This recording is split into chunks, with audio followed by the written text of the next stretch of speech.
Hello, my friends. Thank you for joining me once again. I'm here with Oberon, the happy octopus that supports all of professional wrestling. Don't know what that means. And look, after Raw that went down around about 24 hours ago, I find myself being a super duper mega nerd and having no idea who is going to win the flubbing Royal Rumble. Now, this is a very good thing, because there have been times in the past where the answer has been obvious, but that's okay. There's also been time in the past where you look at the entire field and you say to yourself, I don't want anyone to win the Royal Rumble, because there's absolutely no star power. But just off the top of my head, you could have CM Punk win it, Cody Rhodes, Randy Orton, even though he's probably going to be in the main event. LA Knight was in it. People would want LA Knight to win it. That's probably why he's not in it. Drew McIntyre, Brock Lesnar, Jinder Mahal, who is having the greatest comeback year ever in 2024. And I'm sure you can make arguments for other people as well. But given that The Rock came back last week and all of a sudden, as we've talked about here on the channel, people have no idea what's going on, I have started to think to myself, could Dwayne Johnson win the Royal Rumble? And don't pretend it's not possible, because it absolutely is, especially because listen to what one Jinder Mahal said the other day. I want to issue a challenge to The Rock. Anytime in India,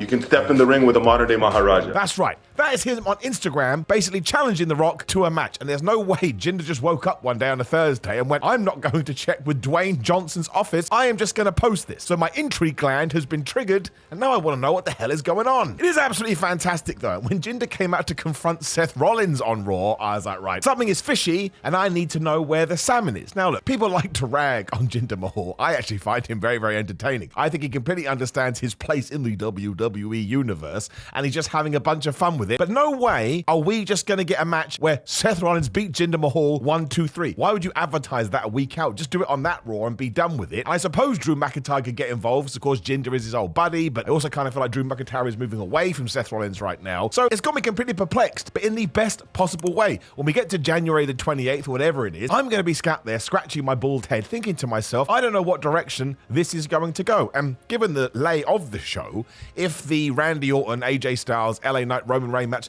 does come before the Rumble and Randy Orton doesn't win, maybe he does interject himself into the Rumble, although he probably won't do that because I don't think he is going to win, so there's no point doing it. It's a waste of time. And of course, that ties into the report from one Dave Meltzer of the Wrestling Observer, who said the reason we are doing a four-way is because it was meant to be Randy Orton versus Roman, and somebody probably quite rightfully in management was like, listen, Randy only just come back. I don't think he needs to lose just yet, especially because we can do Roman versus Randy down the road and probably make some money off of it, so that's very, very smart, and I would say that I probably approve. I don't know where this idea came from. I'm not trying to do clickbait or anything like that. I was genuinely in the shower where all good ideas come from. And if somebody put a gun to my head, I'd go with CM Punk. I think that's the best way to operate moving into WrestleMania season. Because right now, Seth Rollins has fired shots at CM Punk. Drew McIntyre, which we'll talk about in a bit, has fired shots at CM Punk. And CM Punk has cut some good promos, but I think he is deliberately holding back because eventually he's going to get that mouth gun and he's going to stick it in somebody's mouth.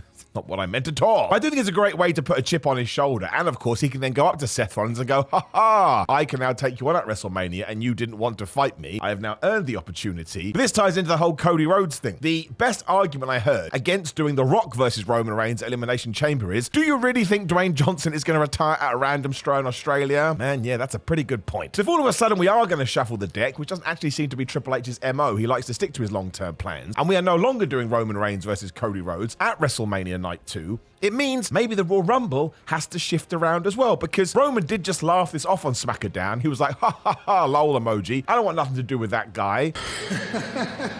So now is The Rock going to enter and win the Royal Rumble? And actually, if we're talking about Reddit fantasy booking here, I wouldn't be surprised if The Rock won the Royal Rumble. I wouldn't be surprised if we saw The Rock versus Jinder at the Elimination Chamber in Australia. That's right, I said it. It had to be said, although it definitely didn't. And then he moves on to WrestleMania. And I get it, you could say to yourself, but that kind of diminishes the return of one Rocky Johnson, so I called him that, because you would have seen him 3 times by then. You do get a surprise element, which people do like, and The Rock likes that especially. But also in terms of him going into a major match, which WrestleMania 40 would be, he is going to be able to get his in-ring cardio up a little bit, because if he just has a 5-minute match or whatever with Jinder Mahal, while we're not going to be able to garner much from that, it's still him in a stadium with the adrenaline and doing it, which is always going to be different from doing it in a random ring in a warehouse. Because again, people forget this. A lot of the reason you see a wrestler blow up on their entrance is because when you walk out there and you have thousands of people going, oh my gosh, I can't can't believe it's you. You get a massive energy dump, so you are going to get exhausted. So maybe he wants to get that experience in. But none of this feels as hoity-toity as I thought it was going to do, which is when my mind started wandering. And I wouldn't be surprised. I kind of think The Rock may be in the Royal Rumble, and I think he's going to win. And if that does happen, I mean, it doesn't really matter because I think Seth Rollins versus CM Punk for night 1 for the World Heavyweight Championship is a lock. But it does kind of make me laugh because it's like CM Punk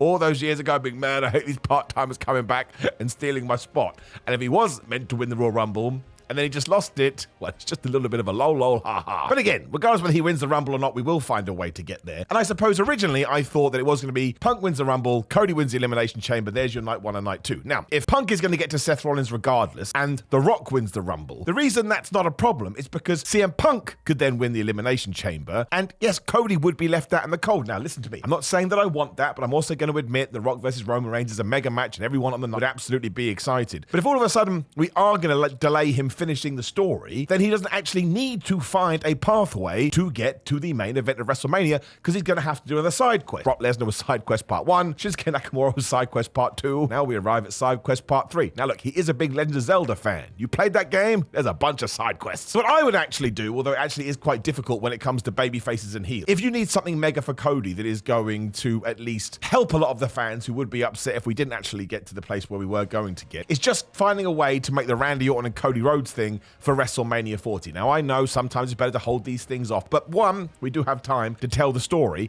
and 2, it is WrestleMania 40. While I would love it at WrestleMania 41 or a SummerSlam or a Survivor Series, if all of a sudden the pieces of the jigsaw have been messed up and they're all over the floor, that, I think, is the best narrative that you could get into, which is going to, like I say, just make a lot of people go, okay, right, I want to see that too, so it's going to be awesome. Again, even if it's not the main event of WrestleMania 40, it is going to make WrestleMania 40 an even better pay-per-view premium live event. And given that we could also get Becky Lynch versus Rhea Ripley, we could also get something like Gunther versus Brock Lesnar as far as we know, and a bunch of other matches, Jey Uso versus Jimmy Uso, it really genuinely could be in the running for one of the best WrestleManias ever. And I don't mean that in a hyperbole way. I mean, when you look at it and the structure and the foundations, if they execute it in the way that WWE has been doing over the last 18 months, well, I think it's right there. And if you don't think it's there, well, you're allowed to, but you are coming across like a little bit like a negative Nancy. So it has massively got me interested, which I guess is the whole point, right? Like, I care about these people as human beings, but ultimately when I watch week to week, I care more about characters and storylines and narratives and tales and good guys and bad guys and everything like that. And takeaway was, it is The Rock. He's going to have a large say in what he does do, because again, no one is bigger than the WWE, but The Rock is. He's a Hollywood superstar. So why wouldn't you try and lay that out that way? Because you are going to have an amazing card, but it really has got me confused. Like, do you announce The Rock for the Royal Rumble? Is he a surprise at number 30? Who does he throw out last? Because of course, if he throws out Cody Rhodes, that's going to send people crazy. I can't ever see him throw out CM Punk, because again, CM Punk would be like, well, I want to then take on Dwayne.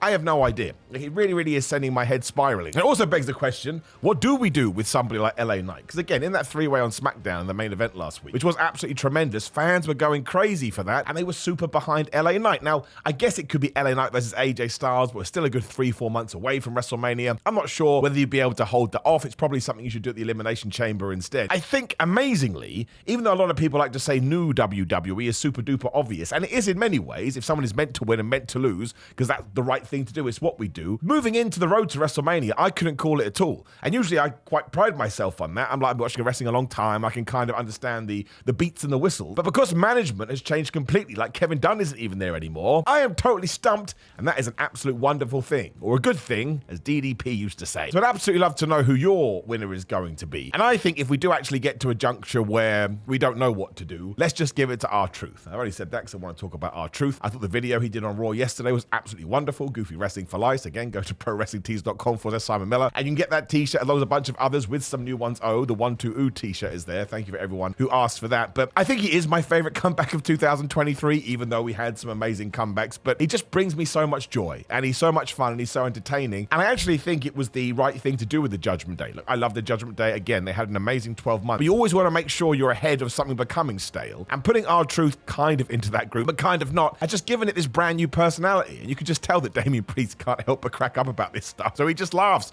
But that humanizes him, which again brings me to my next point. What do we do with that briefcase? Because Drew McIntyre was super mad at Damian Priest on Raw, given that he did try to cash in, and he kind of sees that as a reason why he wasn't able to defeat Seth Rollins. It just leaves me spinning. I mean, could we do Damian Priest versus Drew McIntyre? I don't know. I actually think there may be a scenario, and this is nuts, right? This is me going way out there, and you should call me an idiot because I am. Maybe Drew McIntyre versus Damian Priest is the next feud, which gets Damian Priest out of the Judgment Day. Drew wins his briefcase, which means if CM Punk defeats Seth Rollins at WrestleMania to become the champion, that can then be your next feud, which we have now teased, right? We have teased Drew versus CM Punk, because again, they got into on Raw. It is a terrific promo battle, and if you haven't seen it, just find 10 to 15 minutes today to check it out. And I do like the fact that CM Punk has all these targets on his back. Like, you can do a feud with Seth. We're going to do it. You can do a feud with Drew. Cody's got to get involved. He dropped his name. I don't know, man. If we got to WrestleMania and all of a sudden we did CM Punk versus Cody Rhodes instead, I wouldn't be surprised, because the whole thing is an absolute roller coaster. So yes, I feel genuinely excited. I don't know what's going on. I feel genuinely pumped to see how it all does play out. And this is why I think it's awesome that the Elimination Chamber is in Australia as well. I think it holds like 65, 70,000 people. If WWE does get that many individuals in there, and I'm sure they will, because a lot of the overseas audiences are starved for WWE content, as we are here over the UK, hence why everybody flocked when they did the Money in the Bank show. Then you're going to get the Royal Rumble, which you know is going to be massive. I think it's sold more tickets than any other Royal Rumble ever, or the gate is massive or something like that. We know that's a big deal. We then get to WrestleMania, we know that's going to smash it. If the Elimination Chamber also comes across that way, I'm repeating myself here, but not just the WrestleMania itself, the whole road to WrestleMania could be one where the build is so good that when you get to 40, you just can't contain yourself. And don't forget, sometimes it has gone the other way. Like WrestleMania 31 is a damn good WrestleMania. I remember people before that being like, oh man, this absolutely sucks. Mostly because Brock Lesnar and Roman Reigns had that tug of war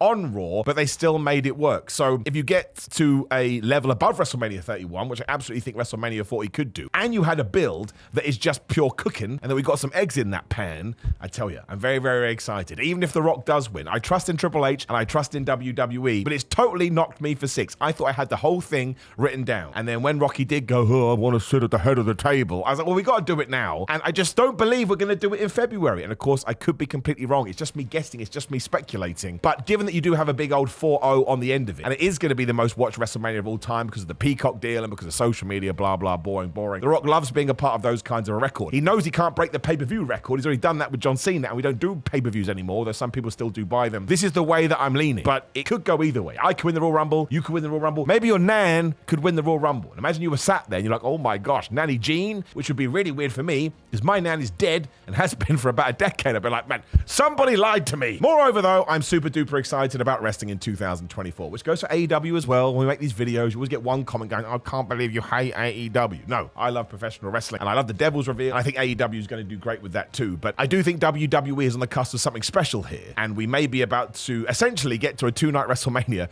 where you could pick about 7 matches and they could all be the main event. And maybe Omos comes back too.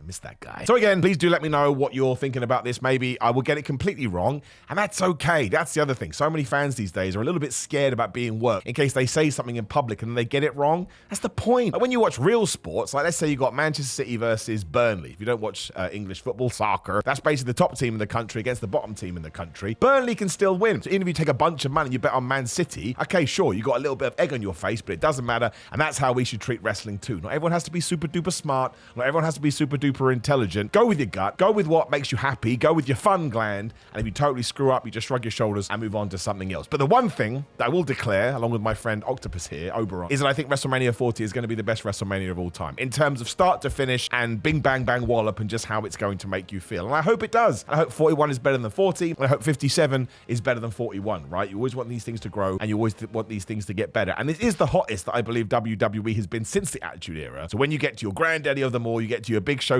event, you want to make sure you hit it out the park. And yeah, I think it's going to happen. And I'm going to tell you that the 2 champions, I never thought I'd say this. This is such a random speculation. I think the 2 champions coming out of Mania are going to be Roman Reigns and I think it will be CM Punk. And if we don't do Cody versus Roman, let's just get it done at SummerSlam. Don't do it at Saudi Arabia. I don't want to get into that conversation, but they just don't have that big time show feel, really. Save for SummerSlam and build up SummerSlam as a major deal. Want to make it clear before the comments go nuts. I would like Cody to do it at WrestleMania 40, but if we're not going to do that, let's make sure we have plan B ready to go. Now, my friends, if you are into fitness, please go to GorillaMind.com/Simon and use code Simon to get 10% off. They've got some brand new flavors on there now as well for the Gorilla Mind.